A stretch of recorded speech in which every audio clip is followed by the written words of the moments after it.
Alright, for today's video is gusto kong ipakita ho sa inyo no, ang POV ng bilang isang Tagalog, isang Luzonian, Manileño. Siyempre, first time sa Davao, so ito talaga ang mangyari sa atin kapag tayo mga Tagalog, tayo mga Tagaluzon. Pero hindi ako Tagaluzon, ay daw Tagalog, ako taga Davao City lang no. Loud and proud, parang ganon. Pero siyempre, POV lang ho ito eh. Kumbaga sakali ako isang Manileño, isang Luzonian. Pagka sinabi kasing Mindanao, Davao, Mindanao, ang meron dyan is nakatakot na barilan, putukan, hold-upan, ano pa ba, massacre, Rio ba tawag doon? Yung, yung clan versus clans, clash of clans, parang gano'n, no? So, ano pa ba tawag dyan, no? Mga kidnapan, so mga gano'n, no? So, actually, wala yan dito sa Davao, hindi yan nag-i-exist. Ito talaga yung makikita pala natin sa Davao, yun, Mindanao. Yan pala, paraiso pala siya. Hindi pala gano'n, hindi to pala totoo yung mga propaganda na laging baha sa Davao, laging bagyo o ano pa man, no? Mga landslide, wala nangyayari yun syempre, pero hindi yun talaga yung pinaka prime na mga event sa Davao City or sa Davao region, no? Or sa Mindanao, kasi ito buong Mindanao halos ganito makikita mo. So Surigao ka man, mapa Zamboanga, mapa Socsargen, no? Ganito yung makikita, mga farm region. Pero Davao region ho tayo ngayon, ito yung makikita ho natin dito, napakaganda, no? So, pero maliban sa ito kasi yung pinaka-peak na lugar na napuntahan natin sa ating tour around Region 11 dito sa Davao region, no? Asa Manileño, asa isang Tagalog, isang Luzonian, ito na yung pinaka perfect na napuntahan ko sa aking buong tour, no? Buong pamamasyal. No, so saan tayo galing? Siyempre sa Davao City. No, pagkarating sa Davao City, kuha lang kayo ng mga kondominyo. Maraming mga Airbnb, mga transient staycation, mga ganun, no? May mga hotel din naman, may mga lodging house, may mga inns, no? So kayo lang mamili kung saan nyo gusto. Kung saan kayo pwedeng magstay, no? Kung hotel, gusto nyo mag-condominium, gusto nyo mag-Airbnb, bahay, ganun. So inns, lodging house, ganun. So depende na sa inyo yan, no?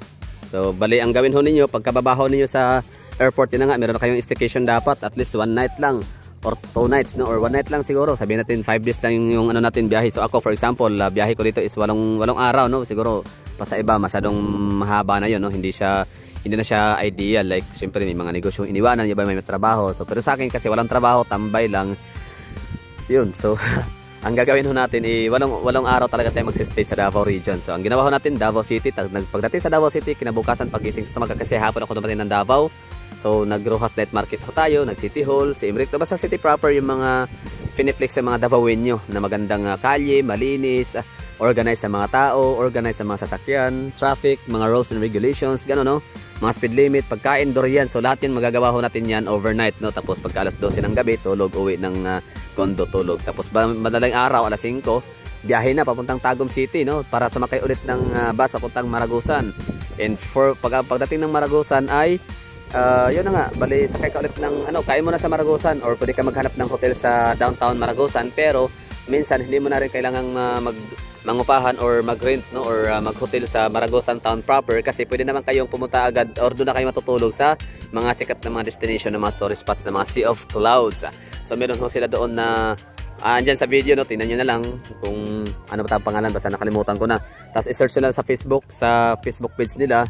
Tingnan natin, no, kung meron bang mga information sila makukontak, kasi hindi tayo dyan natutulog, no? Kung ba ang sinubukan ho natin ay yung Calamba Sea of Clouds. So maganda rin doon, 1,000 pesos yung kinuha kong kwarto para doon na matulog, kasi tamad akong gumising talaga sa umaga eh. So ang ginawa ko, or di kaya maaga nang natutulog. So ang kasi ang Sea of Clouds kasi sa Maragusan, kailangan nyo siyang ma-experience, ma-witness around mga 4:30 AM, alas 5 ng umaga, alas 6 ng umaga, para makita mo po yung Sea of Clouds.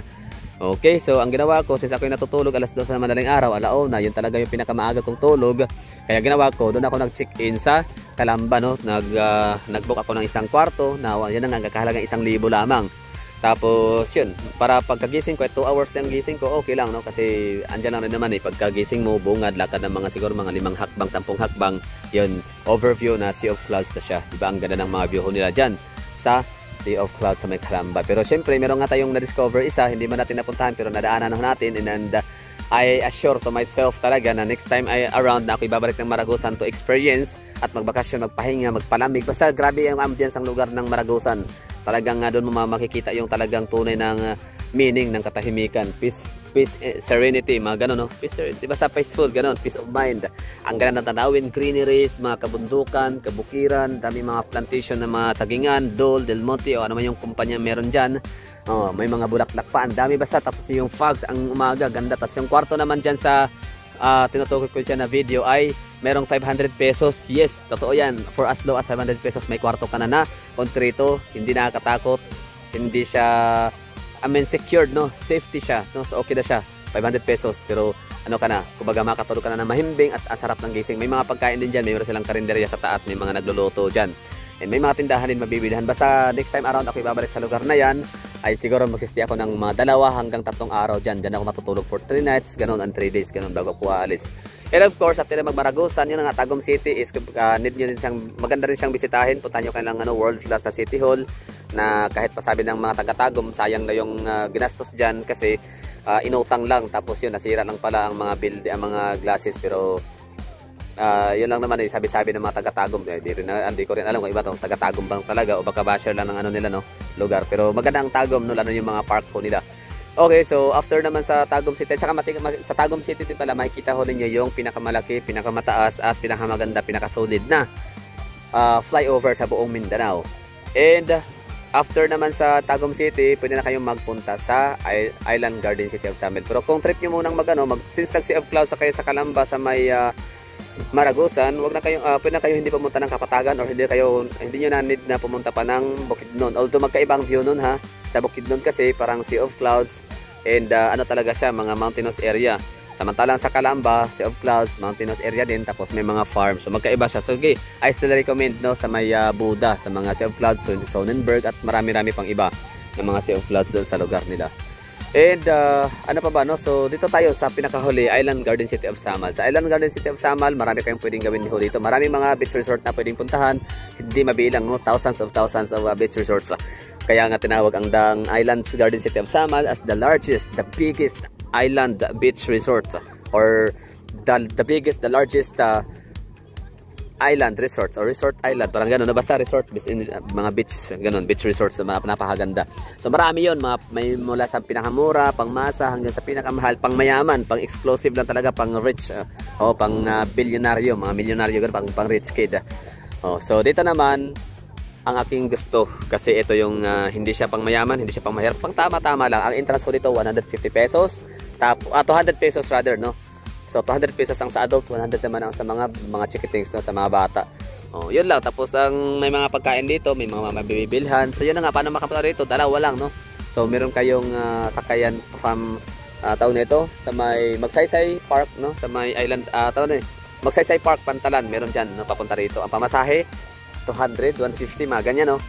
So malayo din kasi, pero ang ginawa ho natin, ayoko talagang magtagal ng 3 hours doon sa abangan ng mga ganito, ng mga bangka, kasi basta tagal makaalis ng mga bangka mula doon sa Davao City sa may Magsaysay Park, Pantalan.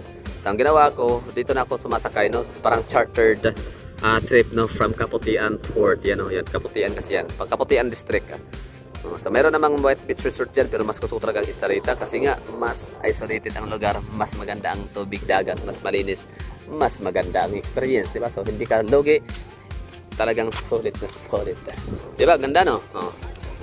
May sika pa ba dyan sa ganda niyan? Siyempre wala na, perfect na ito para sa akin.